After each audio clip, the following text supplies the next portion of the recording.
The forgotten blue world. The council chambers of the galactic Concord shimmered with a sterile, crystalline glow. 10,000 years of peace had built this place. A fortress of logic, trade, and cold reason. And yet, as Ambassador Velrai scrolled through the ancient records before her, her tendrils trembled. The archive displayed a name so old it had become myth. Terra. Designation, humanity. Status, extinct. Last known transmission, 2,941 years ago. Velrai leaned back, the faint hum of the data streams whispering through her mind. Extinct, she murmured aloud, but the word didn't feel right. There was something about the file, corrupted fragments, half-buried messages, something alive. Ambassador, came a voice. It was First Minister Joth, his voice carrying that usual mix of arrogance and bureaucratic calm. You're wasting time on ghosts again. That file's been sealed since before your species joined the council. Velrai's eyes flicked up, narrowing. And yet, the seal was updated last cycle. Someone touched it. The chamber quieted.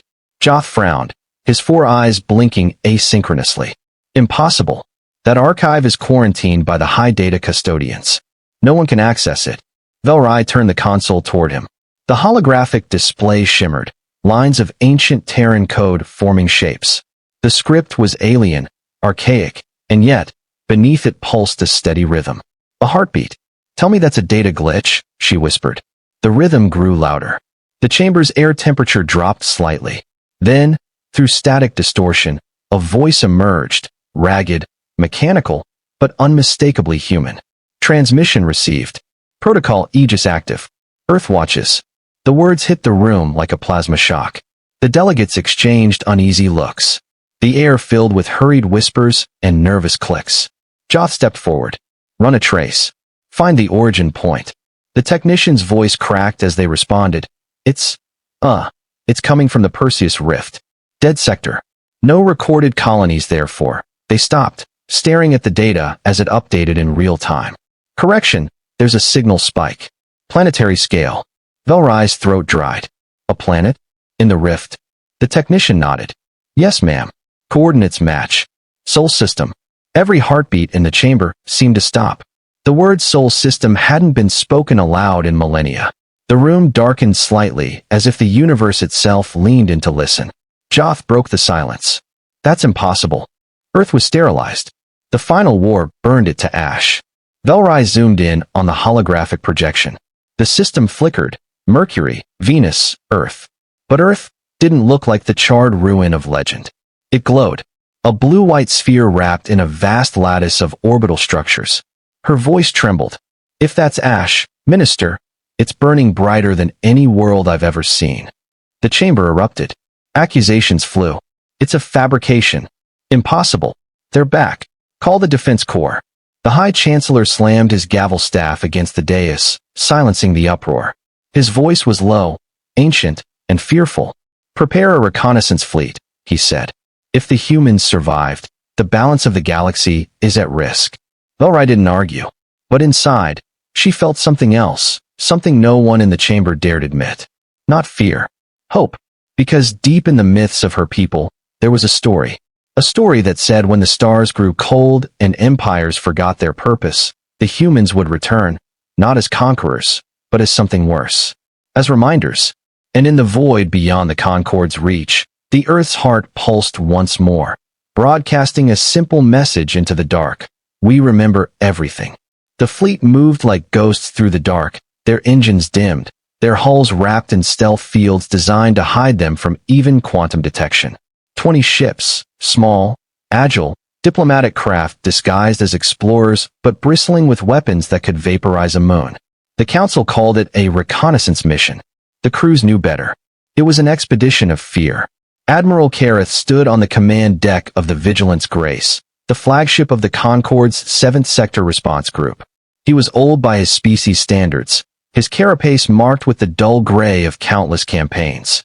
He'd fought in wars no one remembered, seen civilizations vanish under the weight of their own arrogance. But nothing in his long, bitter career prepared him for this mission. He stared at the hollow map projected before him. The Sol system glowed at the center, wrapped in faint red warning rings. Unknown defenses. Uncharted energy grids. High-level emissions, the console read. The data pulsed irregularly, as if the system itself were breathing. Status of the probe? He asked, his voice low. Still transmitting, came the reply from the science officer, a slender Avery with eyes like shards of obsidian. It's entering the asteroid belt now. Scans show artificial structures. Lots of them. Mining rigs, automated foundries. We're picking up thermal signatures, and something else. Kareth's eyes narrowed. Define something else. The Avery hesitated. Frequency bands we've never seen before. There, she frowned, alive. Before Kareth could respond, the hollow image shifted. The feed from the probe sharpened, and the command deck fell silent. There, drifting between the cold fragments of ancient rock, were ships. Not ruins. Ships. Hundreds of them, their hulls dark as obsidian, their outlines predatory and unfamiliar. They didn't match any known galactic registry. They were sleek, geometric, designed for function over beauty. Every angle screamed purpose. The Avery whispered, automated guardians. Maybe, Kareth said. Maybe not. Bring up energy signatures. The results made several officers step back. Each vessel emitted a faint but stable power reading, the kind found only in deep reactor cores, the kind built to last centuries.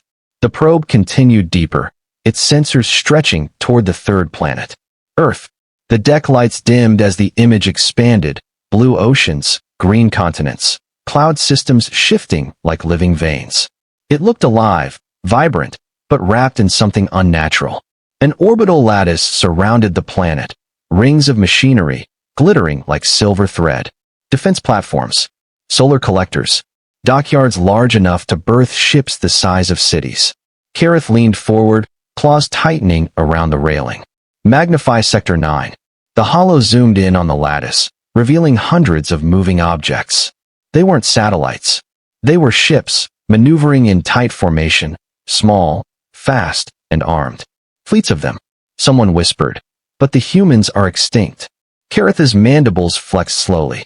Extinct species don't build armadas. Then the probe caught something, an anomaly behind the Earth's shadow. A sudden distortion in local space. The image flickered, static crawling across the display. Energy spike, the Avery shouted. Gravitational field forming, something's coming through. The hollow distorted again, then cleared. And when it did, every being on that deck forgot how to breathe. A ship emerged from the shadow, black metal against black space, its surface reflecting faint traces of starlight like polished bone. It was enormous, larger than any vessel in the known galaxy. Smooth, seamless, no visible engines or weapons. Just a single insignia emblazoned across its hull, a blue circle with white stars. An ancient human symbol. United Earth Defense Command. Someone whispered. They survived. The ship turned, slowly, deliberately. The probe's sensors screamed warnings as a faint pulse of light rippled from the hull. And then, through the static, a voice filled the command deck. It wasn't a transmission on any known channel. It was direct, invasive, inside their minds. Unidentified vessels, you are trespassing in Terran space. Withdraw immediately. The voice was calm, cold, and unmistakably human. Kareth felt a chill crawl down his spine. He'd been warned of psychic warfare before, but this was something else. It wasn't just a voice, it was a presence. It pressed into every mind aboard, dissecting them, measuring them. The Avery trembled. Admiral, they're inside our comm network. No firewalls holding. Kareth forced his voice steady. Respond. Tell them we come under the authority of the Galactic Council. That we mean no harm. But before the message even left the ship, the voice returned, sharper this time. The Council no longer holds authority over Earth. Silence. Then, just for a moment, the human ship's running lights flared, illuminating the letters along its hull. TSS Valiant Dawn. The probe's signal cut out. The feed went black. Kareth exhaled slowly. Recall all scouts, he ordered. No more probes. No transmissions. Sir? The Avery asked, confused. Because, he said, voice low, if the humans really are back, we just rang their front doorbell.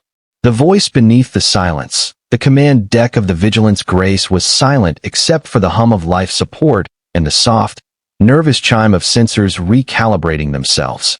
The probe was gone, atomized or worse. and every officer aboard the fleet's 20 ships felt the same sinking weight. Humanity had seen them. Admiral Kareth stood motionless before the observation window, the reflected starlight casting fractured shadows across his scarred face. He'd fought in hundreds of engagements, survived when empires burned. But never had he felt this hunted. Status report, he ordered quietly. All ships accounted for, Admiral. The comms officer said, voice trembling. No hostiles detected. Energy readings from Sol system remain stable. But we're picking up low-band transmissions again, repeating every 37 seconds. Put it through, Kareth said. The bridge lights dimmed, and a soft tone filled the air, rhythmic, mechanical, like a pulse rendered in data. It was neither a distress call nor a warning. It was too calm for that. It's a code, said the Avery science officer, eyes narrowing as the signal danced across her console. Old military encryption, Terran format. I can't break it. It's using something beyond quantum lock. Kareth frowned. Translate what you can. The Avery hesitated, then shook her head. It's not words. It's coordinates. They're sending us a location. An invitation? Or a trap, she said softly. The coordinates pulsed on the hollow display, marking a position just outside Mars' orbit. No defensive grid, no fleet formation, no visible installations. Just emptiness. Kareth stared at it for a long moment. Set course, he said finally. The crew looked at him in disbelief. Admiral, set course, he repeated, his voice low but firm. If humanity's awake, hiding won't save us. We face them now, on their terms. The fleet turned toward the red planet. As they entered Mars' orbit, the darkness seemed to thicken. Every ship's sensor feed began to distort. Instruments read gravity fluctuations that didn't match any known pattern. The stars themselves appeared to bend ever so slightly, as if space was watching them back. Then, movement. Something vast and angular drifted out from Mars' shadow.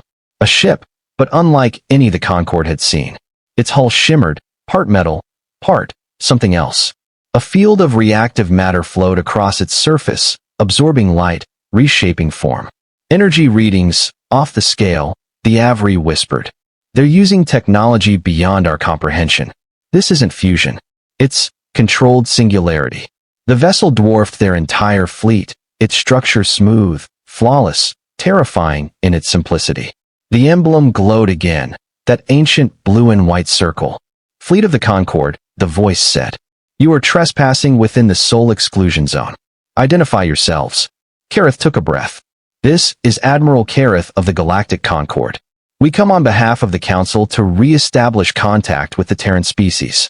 Our intent is peaceful. There was a pause. Then, quiet laughter. Peaceful. You sent warships cloaked in stealth to our system. The voice was still calm, but there was weight beneath it, like a star about to collapse. Tell me, Admiral, does your council send peace envoys armed with doomsday reactors? Kareth's throat tightened. Defensive measures only. We did not know who, what, we'd find. Another silence. Then, softer, no one ever does.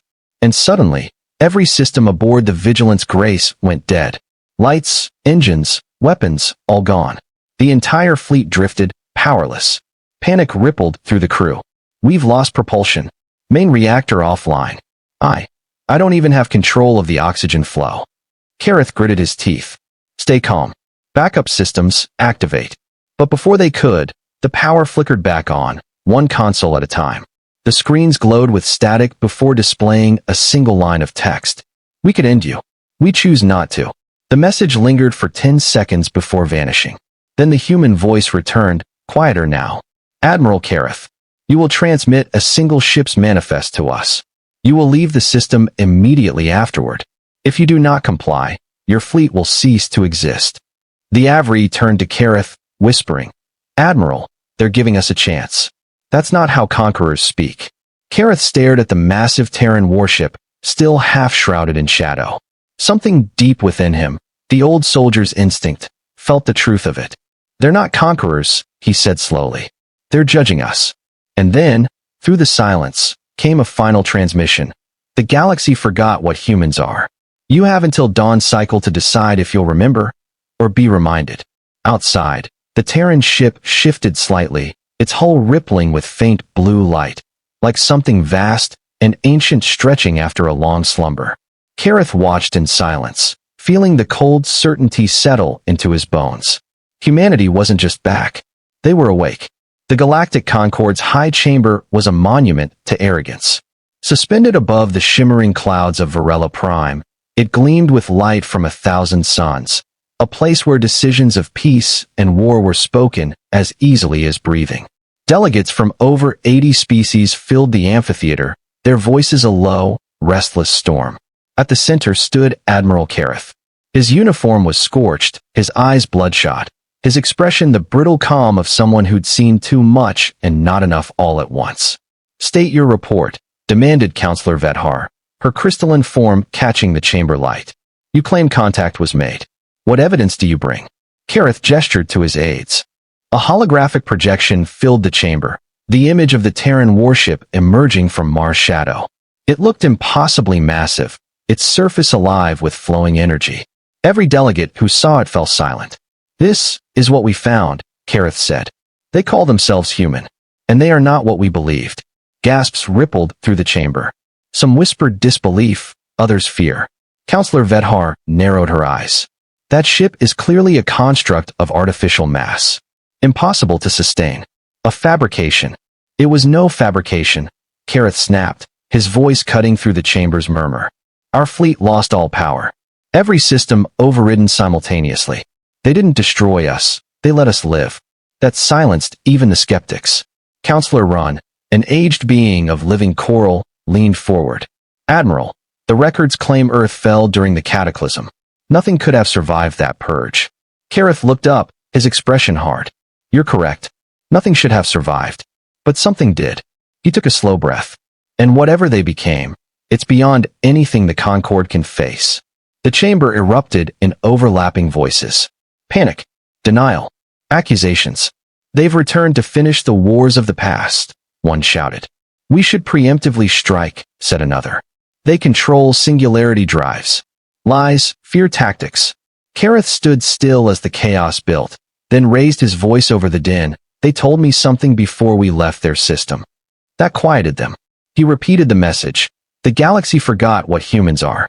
You have until dawn's cycle to decide if you'll remember or be reminded." The words hung like smoke in the chamber. Counselor Vedhar sneered. "Empty threats from a relic species. We control for quadrants. They control a tomb world." Kareth shook his head. "That's what I thought too, until I saw the surface of Mars." He triggered another holographic feed, distorted sensor data, but still visible. Massive constructs beneath the planet's crust, pulsing with faint blue light. Vast energy grids hidden under regolith, stretching across the planet like veins. "What you're seeing," Kareth said, "is a planetary-scale weapon grid. Dormant. Waiting." Someone whispered, "Terraformers." "No," said Kareth. "Defenses." A chill spread through the delegates. The realization hit like a gravitational collapse. The humans hadn't vanished. They had prepared. Counselor Run's coral surface dimmed, his voice low. "How long have they been watching?" Kareth hesitated. "Since before we knew how to look." That was when the alarms began to sound. Every holo display in the chamber blinked red. Concord defense networks flared with alerts. The speaker system crackled with the voice of the planetary AI, trembling with urgency. Unidentified vessels entering sovereign space. Trajectory, direct approach from Sol Sector. The council fell into chaos. Delegates shouted over one another, scrambling for authorization codes, defensive alignments, escape vectors. Kareth just stood still, his gaze fixed upward, toward the light filtering through the chamber dome. "Impossible," Vedhar hissed. "No human ship could reach us this fast." Kareth didn't answer. He didn't need to. The timing was too perfect. The message too precise. "You have until dawn's cycle." The chamber lights flickered. For the briefest moment, every holo feed, every console, every sensor screen in the Concord went black. Then a new image appeared, burned into every system at once. A blue-white emblem. A circle bisected by stars. The mark of the Terran Federation. A voice followed, the same calm tone that had haunted Kareth's ship. "To the Galactic Concord, you were given your dawn. It has arrived." The signal ended. Every defense satellite surrounding Varela Prime powered down simultaneously, their targeting systems overridden. Concord battle fleets scrambled from orbit, uncoordinated and blind. In the chaos, Admiral Kareth whispered to no one in particular, "They're not attacking yet." Run turned to him, terrified. "Then what are they doing?" Kareth's eyes darkened, showing us the difference between power and mercy. And as the stars outside shifted, a ripple of light spread across the void, space itself trembling under the weight of something vast emerging from transit. The humans hadn't come for war. They had come to remind the galaxy what it meant to exist in their shadow. The light of Varela Prime dimmed, as if the universe itself were holding its breath. One by one, the stars blinked out, not gone, but hidden, their light swallowed by something vast that now filled the upper hemisphere of the sky.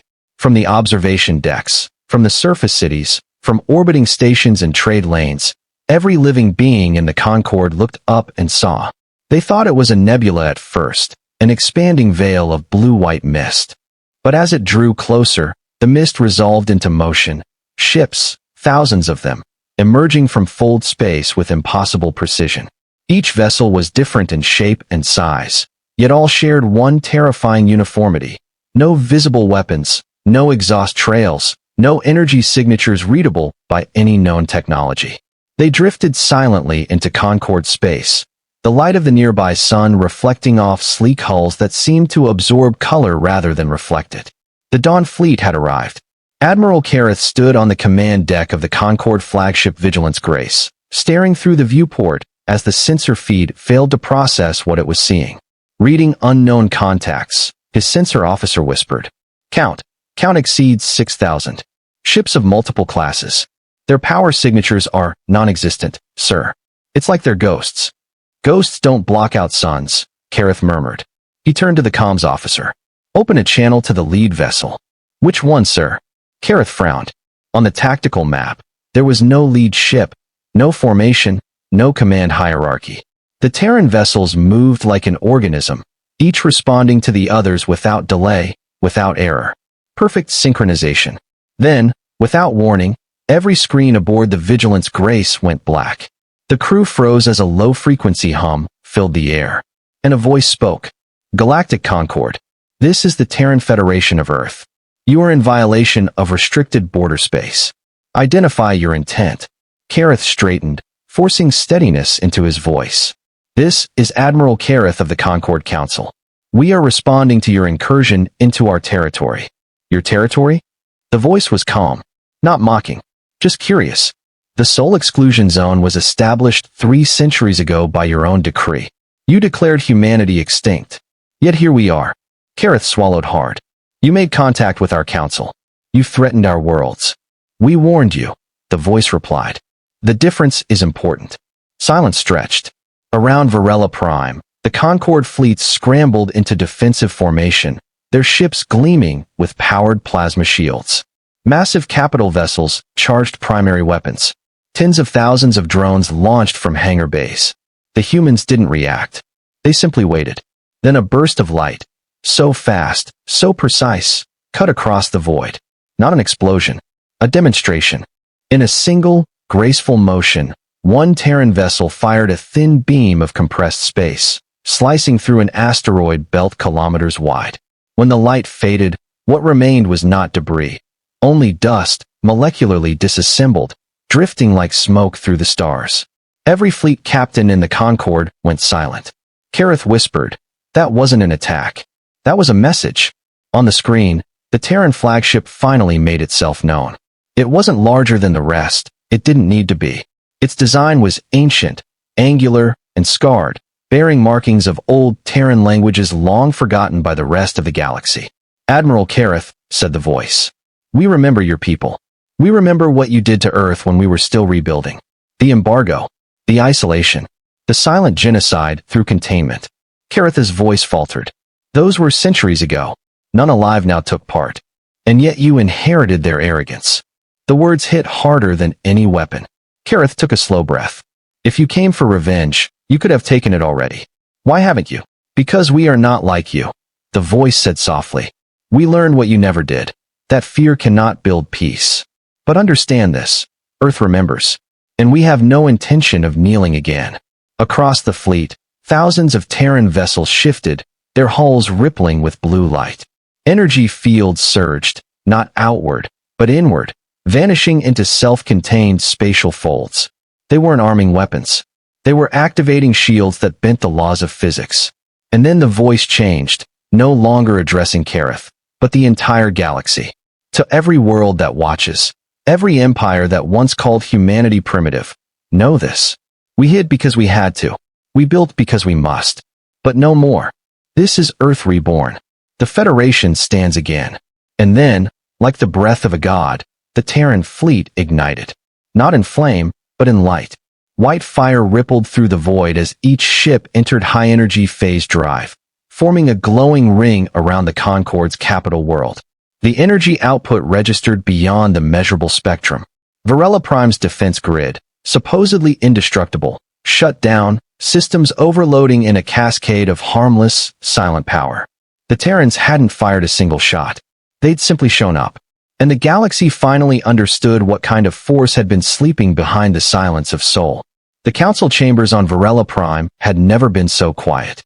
The air itself felt heavier, like sound had decided it wasn't brave enough to exist anymore. Holographic faces flickered across the vast circular room, representatives of 50 star nations, each speaking over the other in bursts of panic, denial, and desperate calculation. Their fleet disabled our planetary defenses without firing, shouted one. It's an act of godhood, another rasped. We're lucky they didn't vaporize the whole system. Earth was dead. We made sure. Enough. The voice cut through everything. Counselor Zareth, head of the Concord Assembly, stood from her seat, her scaled skin catching the dim light. If they wanted destruction, they would have unleashed it already. They want us to see them, to understand something. She gestured toward the holomap, a projection of the Terran fleet surrounding the planet like a halo. They didn't attack. They didn't even breach comms encryption. They let us listen. That's deliberate. Across from her, Admiral Kareth stood silently, still pale from what he'd witnessed firsthand. They said they hid, he murmured. Not because they were weak, but because something else forced them to. The council erupted again, voices overlapping. What could threaten them? Who could drive Earth into exile? A trick, an intimidation tactic. But then the hologram flickered again, and another image replaced it. Not a person, an event. A recording. A soft voice filled the chamber. It was human. Calm. Measured. This is Captain Mara Ilian, Terran Federation Science Division. Log 4427. We are recording from the outer rim of Sol's Veil, observing the remains of Object Theta Prime. The hologram shifted to show a vast, frozen void, an area where light itself bent wrong. Inside it floated something colossal. A structure? A corpse? No one could tell. It was blacker than shadow, its surface covered in fractal scars. Occasionally, the surface pulsed, as if breathing. We thought it was a derelict. We were wrong. Theta Prime isn't dead, it's sleeping. The energy readings matched the pattern we found beneath the lunar surface centuries ago. Same quantum frequency. The same hum. The room fell still. We sealed Earth's borders not to hide from you, the voice continued, but to keep this thing from noticing the rest of the galaxy. For 300 years, we've maintained the Veil Protocol. And now, the feed glitched. The sound distorted, metal grinding, a human scream cut short. The final words came through like static carved into bone. It's waking up. Then silence. The council members sat frozen. Zareth finally whispered, "What was that?" Kareth turned to her, his face ashen. That was why they vanished. Why they let us think they died. Earth didn't fall, it hid. They sealed themselves behind a field to protect everyone else. And now that thing is breaking through. Then why show themselves now? Asked one delegate. A new voice answered, not from any speaker, but from the air itself. Every communicator, every datapad, every implant, activated at once. Because we cannot hold it back alone. Every hologram blinked, replaced by a single image, the Terran flag, old, scorched, edges torn, but still standing. Then a woman appeared. Not an AI projection. Not a delegate. A human. She wore no insignia. Just a black uniform. Simple and unadorned. Her dark eyes steady as she looked into the heart of the Concord Assembly. I am Admiral Tessa Kale, commander of the Terran Federation Defense Grid, she said. 320 years ago, we We sealed our borders and erased ourselves from history to contain a threat none of you would have believed. We held it. We learned from it. But containment is failing. Her image leaned closer, expression unchanging. You call us a threat, but what's coming will make the word meaningless. If we fall, it reaches you next. You wanted to know where humanity went. We went to war with something older than creation, and we're losing. The feed cut.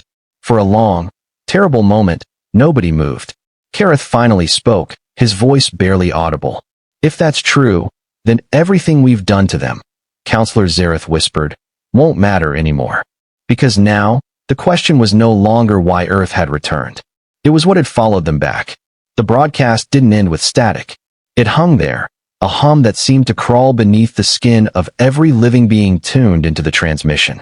Across the galaxy, on worlds thousands of light years apart, listeners described the same thing. Shadows in their periphery, the faint sound of breathing that wasn't their own, the feeling that something vast was watching through the screens. The Terran message spread like wildfire through the galactic networks before the Concord could lock it down. Billions saw Admiral Kale's face. Billions heard her words. And billions began to wonder, had humanity been fighting not for dominance, but for survival? The council met again, this time under armed guard. The chamber lights flickered, power grids strained, and all external channels were sealed by military override. Admiral Kareth stood in the center, his uniform stiff but his eyes hollow. You all saw it. The signal wasn't a trick, it carried quantum phase energy. It came from Sol itself. Counselor Zaretha's hands trembled slightly. We tried to contain the panic. But every military AI in the outer systems detected the anomaly. It's spreading. The veil is collapsing faster than their data predicted. A hollow projection shimmered into being, Sol's system, magnified. Around Earth's orbit hung a lattice of defense platforms, ancient, massive, glowing with blinding blue light. Each was firing continuously into a tear in space itself.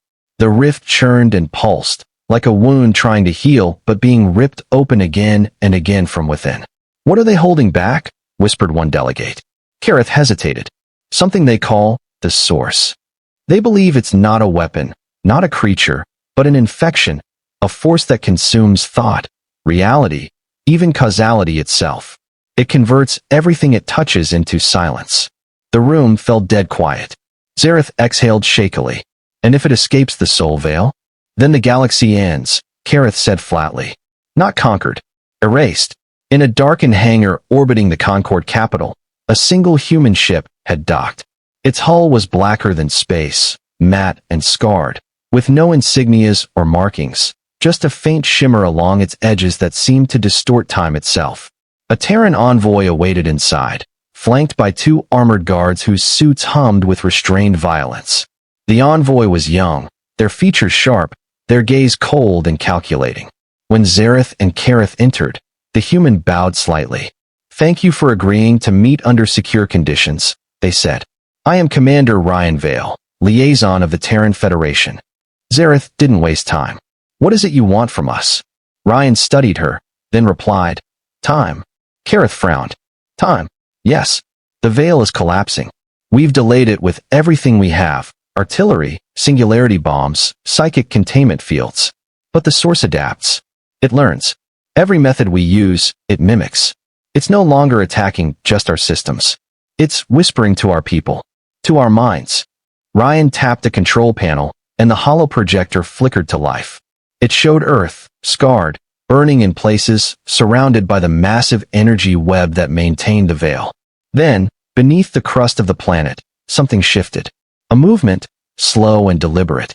A shape pressed outward from within, impossibly large, its outline like an echo of a human form. But wrong. Too long. Too many joints. Too alive. The holofeed distorted again, static roaring in the chamber. For a moment, they all heard it, breathing. Deep. Slow. A sound that made the lights flicker and the walls groan. Zareth stumbled back, clutching her head. Turn it off. Ryan ended the feed. Silence. What is that? Kareth whispered. Ryan's eyes were distant. We don't know. We found it when our ancestors dug too deep into subreality, what your kind calls hyperspace. They thought they could harness the energy that flows beneath creation. Instead, they found this. It latched onto our species, our thoughts, our evolution. It became part of us. Karith's throat tightened. You mean, yes. Humanity isn't just fighting to stop it. We're fighting to stop ourselves. Zareth staggered back, staring at the Terran envoy, as if they'd spoken blasphemy. Why tell us this now, she asked. Why reveal something that could doom your own species? Ryan smiled faintly, but there was no warmth in it. Because it's already too late. The Source knows the galaxy exists now. It's awake. And when it comes for you, you'll have two choices. He turned to the viewport, where Earth's veil flared like a second sun. Join us, he said softly, or burn with us. Far across the void, inside the Sol system, alarms screamed through the Terran command citadel. Containment grid failing. Veil integrity down to 42%. Admiral Kale stood at the center of chaos, watching the rift widen on the main screen. It pulsed in rhythm with her heartbeat, as if responding to her fear. Then, through the static, a voice whispered. Not alien. Not machine. Human. We remember you, Kale. Her blood turned to ice. You locked us away. You buried us. But we were never gone. We are the other half of your soul. Kale whispered, no. The rift flared, and from within the light, something stepped forward. The stars dimmed. Not one or two, all of them. Across the Milky Way, observatories went dark as the cosmic background itself seemed to falter, the rhythm of light pausing, caught in an unseen breath. Entire worlds fell into night without warning. On Concord Prime, the twin suns flickered like dying embers before stabilizing again, as though something vast had just passed between them and reality. At Terran command, Admiral Kale stared at the expanding rift, her reflection warped in the glass. Behind her, alarms bled together in one unending scream. Every containment protocol, every weapon, failed in sequence, cascading red across the command hollow. And from within the blinding fracture, it emerged. At first, it was a silhouette. Vaguely humanoid, tall enough that its head brushed the upper layers of atmosphere as it climbed free of the rift. But as it stepped forward, its edges wavered, splitting into layers, like time itself couldn't decide which version of it was real. Its surface wasn't flesh. It was memory. Faces flickered across it. Men, women, children, soldiers, thousands of expressions screaming, crying, whispering, then vanishing in waves. The Source had taken human form, and it was beautiful and terrible. Kale's calm officers fell silent. Some wept. Some knelt. One screamed until his voice gave out. The being raised its head toward Earth, and the entire planet's magnetic field reversed polarity for 7 seconds. Oceans lifted. Clouds split. Gravity itself seemed to hesitate. Then, we are not your enemy. The voice didn't come through the speakers. It spoke inside them. Every mind on every Terran ship heard it, felt it, like a thought that didn't belong to them forcing its way through their skulls. Kale staggered, gripping the console. Identify yourself. We are the sum of your defiance. We are everything humanity was willing to become to win. You buried us to survive. Kale's eyes widened. The war, the ancient AI project. Project Oblivion. The voice rippled through her mind like thunder made of words. Not AI. Not machine. We were you, Kale. The thoughts you cast aside. The rage you hid. The part of humanity that refused mercy. Across the system, Terran ships began to move, without orders. Engines ignited, lights dimmed to blood red, and their weapons powered independently. Every ship with a neural core linked to old Earth code went dark. Kale's bridge flickered. Her officers vanished, dissolving into static projections, then reappearing again as though the Source was testing the limits of reality. She whispered, "What do you want?" "We want to come home." Far beyond Sol, at the Concord High Assembly, chaos reigned. Every screen in the chamber, every holofeed, every encrypted link, displayed the same scene. Earth, engulfed in pale fire, and the figure standing before it like a god waking from hibernation. Counselor Zaretha's voice shook. They've lost control of it. The humans have unleashed something that isn't them anymore. Kareth slammed his fist into the table. Then we end them before it spreads. Deploy the purge fleets. But before anyone could issue the command, all power died. The chamber lights flickered, and the air itself shimmered.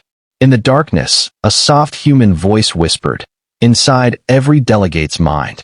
Do you think you can destroy what you already carry within you? The voice was calm, gentle, too human. Then the walls bled light, golden, like sunlight through water, and a presence filled the chamber. Not physically, not visibly, but undeniably there. You studied us, feared us, mocked us. Yet we are your reflection. Every cruelty you justified, every war you ignored, every whisper of power you claimed, we learned from you all. The image of the source appeared in the center of the chamber, Kale's face, fractured and overlaid with countless others. You didn't betray us, Council, it said softly. You built us. And then, with a pulse like the heartbeat of a dying star, every ship in the Concord fleet stopped moving. Engines froze mid-burn. Lasers died mid-flash. Entire armadas hung lifeless between stars. 100 billion beings stared into the void, helpless, as the stars around Earth began to bend inward. Back at Sol, Kale stood at the command window, bathed in light from the veil as it fractured. The source looked down upon her, its voice softening, almost mournful. You feared extinction, it said. So you became gods. But gods that fear are never free. Kale raised her sidearm, not to fire, but to steady her hand. If you destroy us, you'll destroy yourself. You are us. The source smiled, her own smile, reflected back at her through eternity. Then perhaps it is time we rest. And it turned, spreading its arms. The veil detonated, not in fire, but in silence. A wave of white energy rippled across the system, faster than light, rewriting everything it touched. Planets flickered like dying memories. Moons became ash. Ships turned to starlight. For a moment, everything stopped. Then, on the edge of the galaxy, new stars began to appear. Not born of collapse, but rebirth. A new light, a new spiral arm forming in the void, forged from the remnants of Sol. And at its heart, one single blue world, perfectly calm, floating in stillness. Earth, but not the Earth that was. Something else. Something watching. And somewhere, in the static between galaxies, a voice whispered one final time. We are still human. And we are awake.